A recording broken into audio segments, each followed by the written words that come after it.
Hello and namaste. Welcome to episode 2 of the 5 ways you can befriend your body and ignite your inner healer. My name is Maria Noe. I am a somatic healing coach and yoga teacher. In our last episode, we talked about external orienting using our 5 senses as means for anchoring into the here and now and becoming present with our inner experience. Today, we're talking a bit more about our inner experience with internal orienting and body mapping the sensations. Before we go any further, if you haven't watched the first episode, I highly recommend you go back because we're going to use that as a tool for this episode as well. If you're still with me, I assume you've watched the first one or you're already a pro at orienting to your environment. We'll use our 5 senses now before we begin tapping into the body and orient. So, take a look around, notice the space in your room, notice who or what's with you, and notice how it makes you feel. Check in with the sounds around you. There's a bit of construction out my window right now. I'm choosing not to let it annoy me. I also have this little rose quartz heart, which is a resource for me because I like that it makes me feel grounded, and I just like having something in my hands. Sometimes when we think about our anxiety, we can get anxiety just waiting for it to arise. These symptoms become all too familiar and it becomes a bit of a cycle, right? But how can we be really curious about these symptoms as they present in our body without causing them to make us fly off into a panic attack or maybe even send us into like hibernation phase and want to take a nap?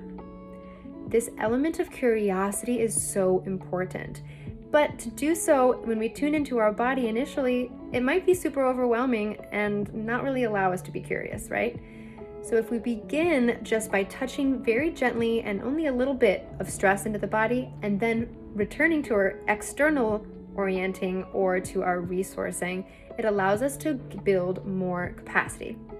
I'll talk more about capacity in the next episode. But for now, just hang with me here in this internal orienting sensation tracking mode. Think about sensation words that come to mind when you think about your symptoms of anxiety. Do you feel wound up in your belly, tightness in your chest, ringing in your ears, blurred vision, nausea, lack of appetite? Whatever it is for you, that's very normal and very real. But can we also name those experiences of anxiety? Name the sensation. So, tightness, blurriness, heat, temperature, texture, movement, radiating, expansion or contraction. There's so many descriptive words that we can use. And oftentimes when we're in the thick of it, we can't even think of those words. So again, that's why we'll simply touch in, find this little bit of a stressor, find a little and then go back out to resource somewhere in our external environment. So this practice of titrating, it's like you're dripping something into like a scientific beaker, right? You just like a little bit of a drop and then you see what happens. And then a little drop more and you see what happens. So that's what we'll be doing with resource, stress, resource, stress.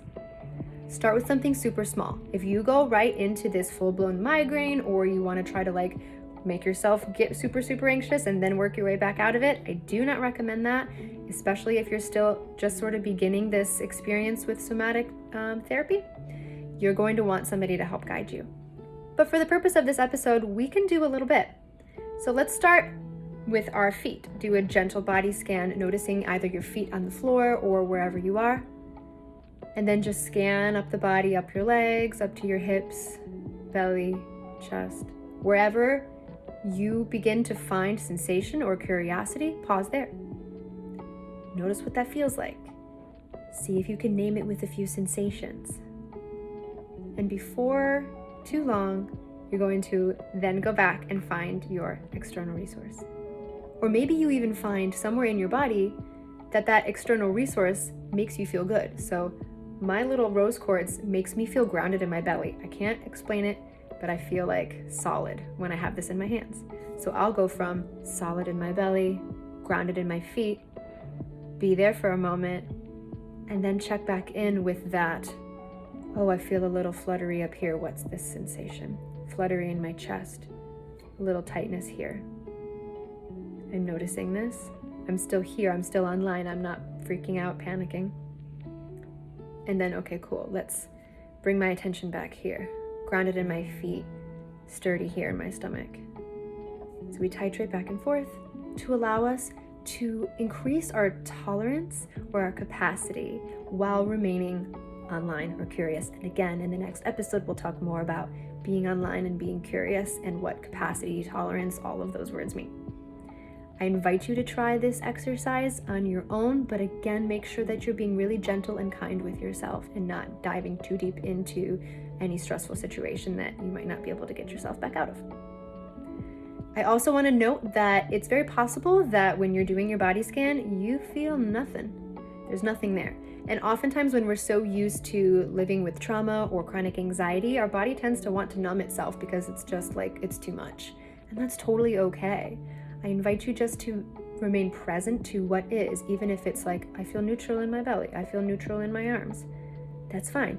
You can practice really externally. Find ways that you can orient either externally or internally to find something positive, something comfortable. Find that one place in your body that doesn't feel icky. Find the one place in your body that feels good. And hold on to that as your anchor. I am really excited to be sharing all of these somatic healing tips with you. If you're looking to dive a little bit deeper into your experience, you can book a free discovery call with me.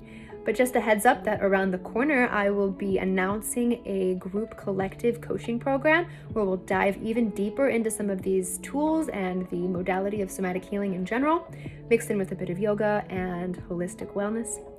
I won't give away too much right now, but I'm so excited. I've been working on this and I can't wait to share. In the meantime, I wish you safe and happy orienting.